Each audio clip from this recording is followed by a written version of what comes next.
Bienvenidos de nuevo a otra historia en Historias de Familia Rota. Antes de empezar, cuéntenos, ¿desde qué parte del mundo nos están viendo? Ahora, vamos a sumergirnos en la historia de hoy. Mi tío rico me acogió después de que mis padres me abandonaran a los 13 años. 15 años después, aparecieron, sonriendo con aire de suficiencia. Se sentaron en esa sala de conferencias con paneles de caoba en la Quinta Avenida como buitres sobrevolando un animal atropellado. Mis padres, Linda y Frank Morrison, las mismas dos personas que me llevaron a una gasolinera en Riverside cuando tenía 13 años y me dijeron que esperara en el baño mientras compraban algo de picar. Eso fue hace 15 años. Los snacks nunca llegaron, y ellos tampoco. Ahora, aquí estaban, vestidos con sus mejores galas de domingo. Mamá con una chaqueta de Nordstrom azul marino que probablemente compró a crédito. Papá con un traje que no ocultaba del todo la barba que se había dejado crecer a lo largo de los años. No paraban de mirarse el uno al otro con esas sonrisitas enfermizas como si compartieran un chiste privado. Creían saber exactamente por qué estábamos todos reunidos en el bufete de abogados Patterson and Associates en esta fresca mañana de octubre. Me senté frente a ellos en el sillón de cuero que mi tío Benjamin me había enseñado a apreciar. Cuero italiano de verdad, solía decir, no esa basura sintética. No les devolví la sonrisa a su petulancia. Simplemente observé, tan tranquila como el agua en calma, porque sabía algo que ellos no sabían. Sabía lo que estaba escrito en la carpeta de Manila que reposaba sobre el escritorio del señor Patterson. Y sabía que en unos 10 minutos, el color iba a desaparecer de sus rostros como el agua por el desagüe. Cuando me abandonaron en esa estación de Chevron en Riverside, no fue una escena dramática de una película de Lifetime. Sin gritos, sin lágrimas, sin un volveremos a por ti, cariño. Solo una promesa de volver en 20 minutos que se convirtió en una eternidad. Esperé allí hasta que la encargada, una amable mujer llamada Rosa, me encontró durmiendo contra la máquina de granizados a la mañana siguiente. Me dio un sándwich de jamón y llamó a la policía. Fue entonces cuando apareció el tío Benjamin. No mis padres. No se les encontraba por ninguna parte. Pero Benjamin Morrison, el hermano mayor de mi padre, entró en esa comisaría como si fuera el dueño del lugar. Llevaba un traje de Tom Ford de color carbón y un maletín de cuero que probablemente costaba más que el alquiler mensual de mis padres. No hizo muchas preguntas, no exigió explicaciones ni maldijo a mis padres, aunque Dios sabe que se lo merecían. Simplemente me miró de verdad como si yo valiera algo, y dijo, Rebecca, ¿vienes a casa conmigo? Su casa de piedra rojiza en el Upper West Side se convirtió en mi santuario. Por primera vez en mi vida, tuve mi propia habitación, mi propia cama, libros para leer y alguien a quien realmente le importaba si desayunaba.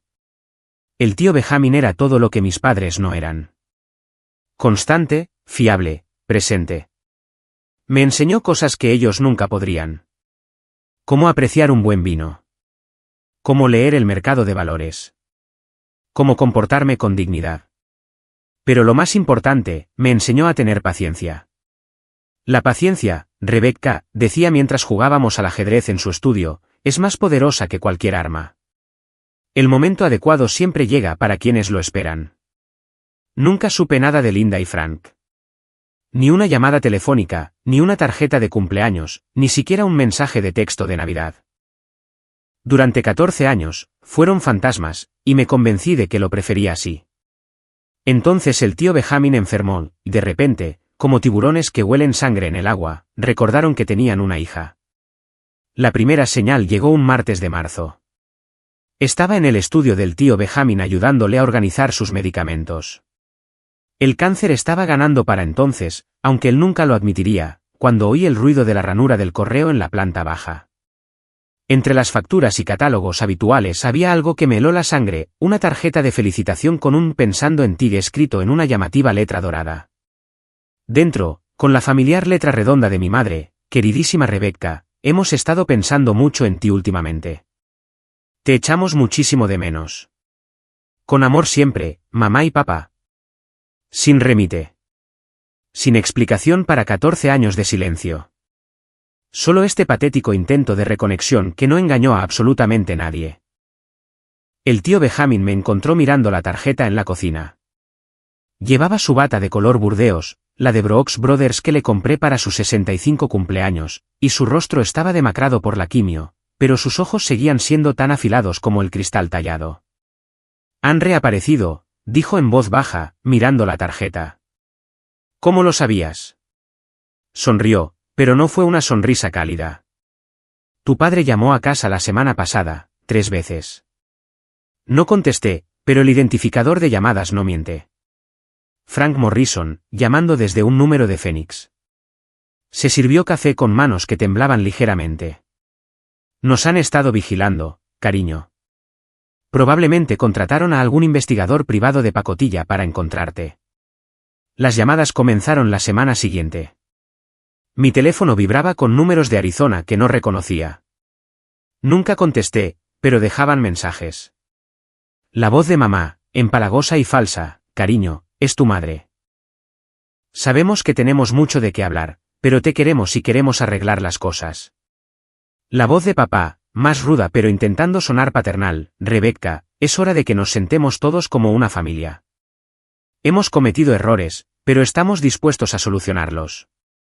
¿Solucionarlos? Como si abandonar a tu hija de 13 años en una gasolinera fuera un simple error sin importancia, como olvidarse de devolver un libro a la biblioteca. El tío Benjamin empeoró durante la primavera, pero su mente se mantuvo afilada como una navaja. Nos sentábamos en Central Park durante sus días buenos, dando de comer a las palomas y viendo a los corredores dar vueltas al embalse, y me contaba historias sobre mi padre de joven. Frank siempre buscaba atajos, decía, arrojando migas de pan a una paloma especialmente atrevida. Incluso de niños, quería la recompensa sin hacer el trabajo. Solía sacarlo de apuros constantemente. Deudas de juego, malos negocios, ese desastroso matrimonio con tu madre. Me miró significativamente. Dejé de hacerlo cuando demostró que no se podía confiar en él para lo que más importaba. Yo, dije. Tú, apretó mi mano. Pero quiero que sepas algo, Rebecca. Los he estado observando todos estos años, siguiendo sus movimientos, sus finanzas, sus tejemanejes. Están arruinados, viviendo en una casa prefabricada doble a las afueras de Phoenix, ahogados en deudas. No llaman porque te echen de menos. Ya lo sabía, pero oírlo confirmado todavía dolía. Llaman porque saben que me estoy muriendo y creen que hay dinero de por medio. Su agarre se hizo más fuerte. Y cariño, no se equivocan en eso. Los últimos meses del tío Benjamin fueron una clase magistral de planificación estratégica. Entre sus citas de quimioterapia en el Mount Sinai y nuestras tranquilas veladas en su estudio, estaba orquestando algo hermoso y terrible. La planificación patrimonial no consiste solo en dinero, Rebecca, explicó una noche, rodeado de documentos legales y carpetas de Manila. Su abogado, Charles Patterson, un caballero de pelo plateado que había estado gestionando los asuntos de la familia Morrison durante 30 años, estaba sentado frente a nosotros con sus gafas de montura dorada apoyadas en la nariz. Se trata de enviar un mensaje que perdure mucho después de que te hayas ido. Estaba aprendiendo cosas que nunca había imaginado, fideicomisos y holdings, cuentas en el extranjero y escrituras de propiedad. El tío Benjamin poseía más de lo que me había dado cuenta. No solo la casa de piedra rojiza del Upper West Side donde vivíamos, sino una casa en la playa en los Hamptons, una cabaña en Vermont y propiedades de inversión repartidas por todo Manhattan. Solo su cartera de acciones valía millones. Tus padres han estado ocupados, nos informó Patterson durante una de nuestras reuniones, deslizando una carpeta sobre el escritorio de caoba. 3 intentos de contactar directamente con el bufete, alegando estar preocupados por asuntos familiares. Linda incluso se presentó en nuestra recepción el mes pasado exigiendo hablar conmigo sobre las necesidades de planificación patrimonial de Benjamin. Sentí la mano del tío Benjamin tensarse sobre su taza de café. ¿Qué les dijiste? Exactamente lo que le digo a todas las consultas no autorizadas. Que la confidencialidad del cliente me impide discutir nada sin el permiso explícito por escrito del propio cliente. Pero el acoso se intensificó. Empezaron a aparecer en lugares que no deberían haber conocido. Mamá apareció en el Starbucks de la esquina donde tomaba mi café matutino, con un vestido floral barato y demasiado maquillaje, su sonrisa desesperada y falsa. Rebecca, cariño, mírate. Estás tan mayor, tan guapa. Me agarró del brazo con dedos amarillentos por los cigarrillos. Tenemos que hablar, cariño. Hablar de verdad. Hay tanto que explicar. Tantas cosas que no entiendes sobre por qué. ¿Por qué tuvimos que tomar las decisiones que tomamos entonces? Me aparté sin decir palabra, dejé mi café con leche en el mostrador y me dirigí directamente a la salida. A través de la ventana, vi cómo su rostro se contraía en una expresión fea y de derecho. Papá probó un enfoque diferente.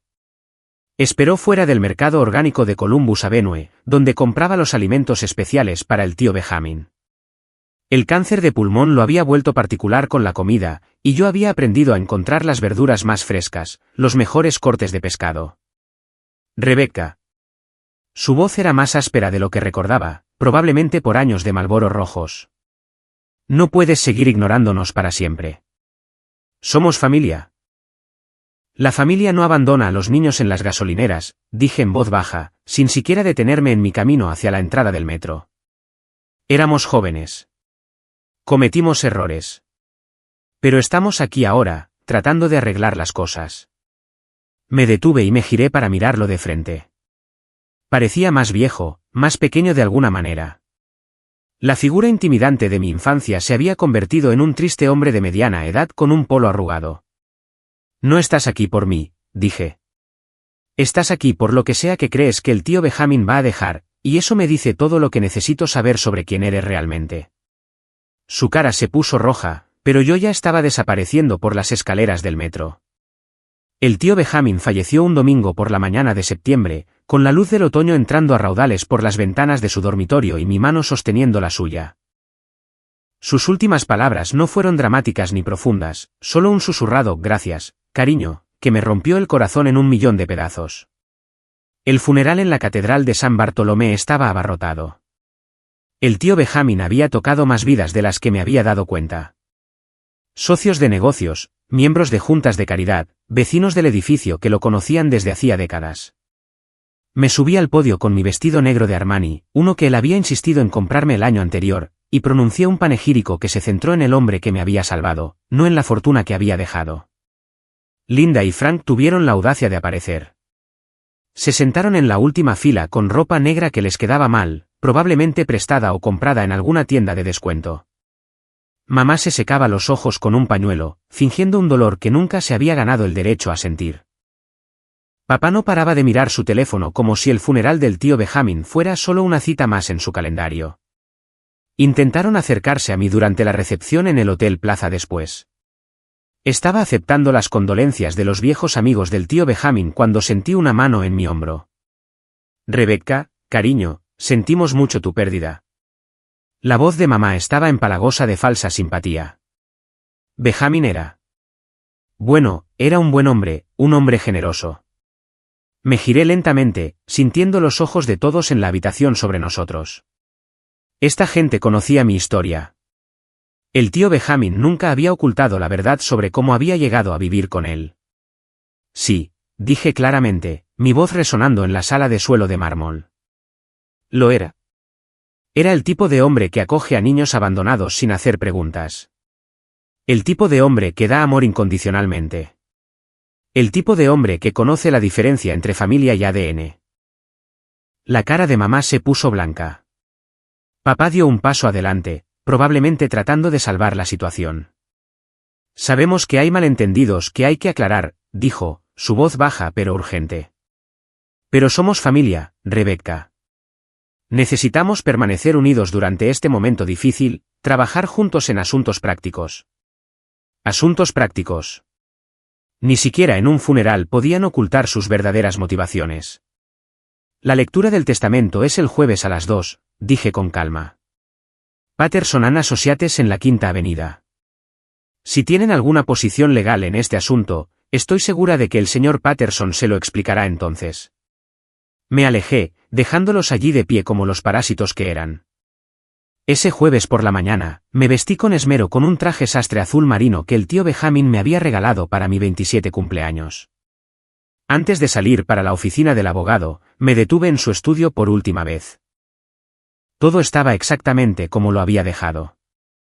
su juego de ajedrez a medias, sus gafas de lectura en el escritorio junto a un crucigrama a medio terminar, su pluma estilográfica favorita sobre un diario de cuero lleno de su cuidada letra. Cogí la pluma y la sostuve por un momento, sintiendo su peso.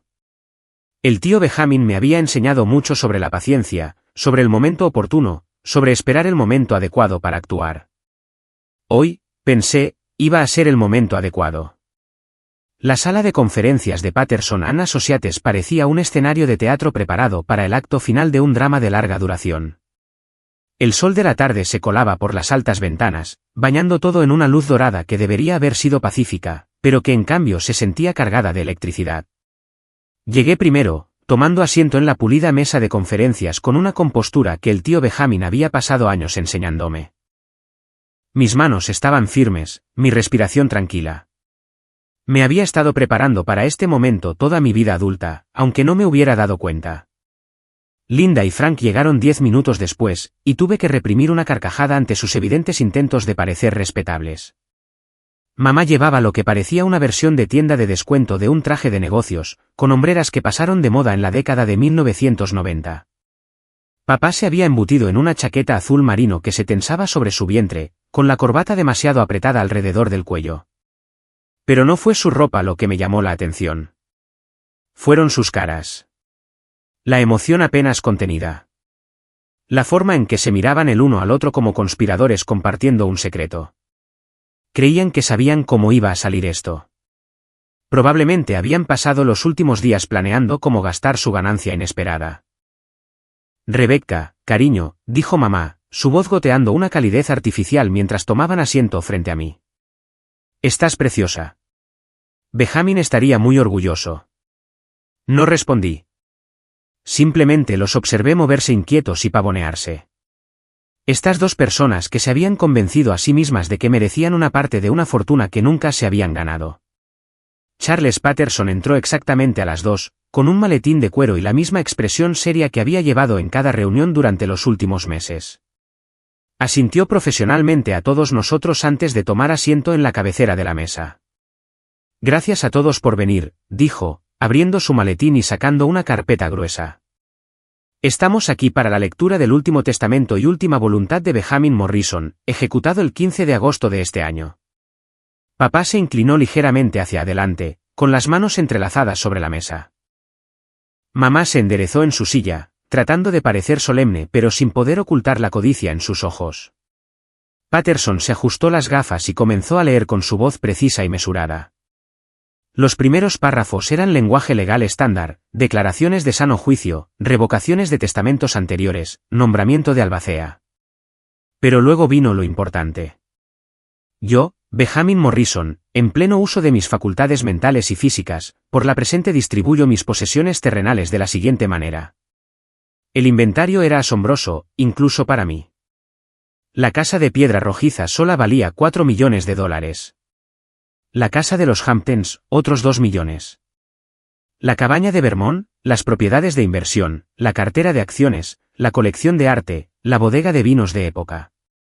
Seguía y seguía, una letanía de riqueza que hizo que la respiración de mamá se volviera superficial y la cara de papá se sonrojara de anticipación. El patrimonio total, continuó Patterson, valorado en aproximadamente $12,7 millones, se distribuirá de la siguiente manera. Este era el momento. El momento de la verdad. Casi podía oír los latidos del corazón de mis padres desde el otro lado de la mesa. La voz de Patterson no vaciló mientras pronunciaba las palabras que lo cambiarían todo. Dejo todo mi patrimonio, todas las propiedades, inversiones, cuentas y efectos personales, a mi amada sobrina, Rebecca Morrison, que ha sido la hija que nunca tuve. El silencio que siguió fue ensordecedor. La transformación fue instantánea y brutal. La sonrisa confiada de papá no solo se desvaneció, se hizo añicos como un cristal al chocar contra el hormigón. Su rostro pasó de la anticipación sonrojada al shock blanco como un hueso en un instante. A mamá se le cayó la boca, un pequeño sonido ahogado escapó de su garganta. ¿Eso? Eso no puede ser correcto, susurró, sus dedos con manicura agarrando el borde de la mesa de conferencias.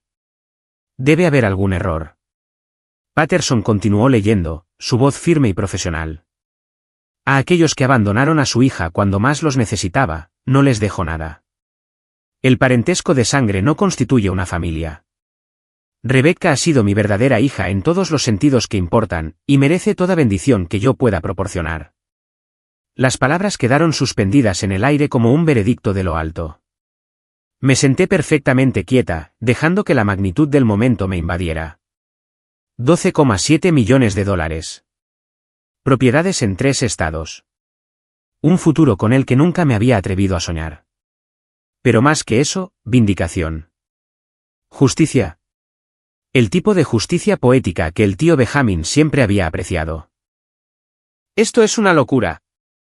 La voz de papá se quebró mientras se ponía de pie de un salto, su silla raspando contra el suelo de madera. Somos su familia. Somos los padres de Rebecca. No puedes simplemente.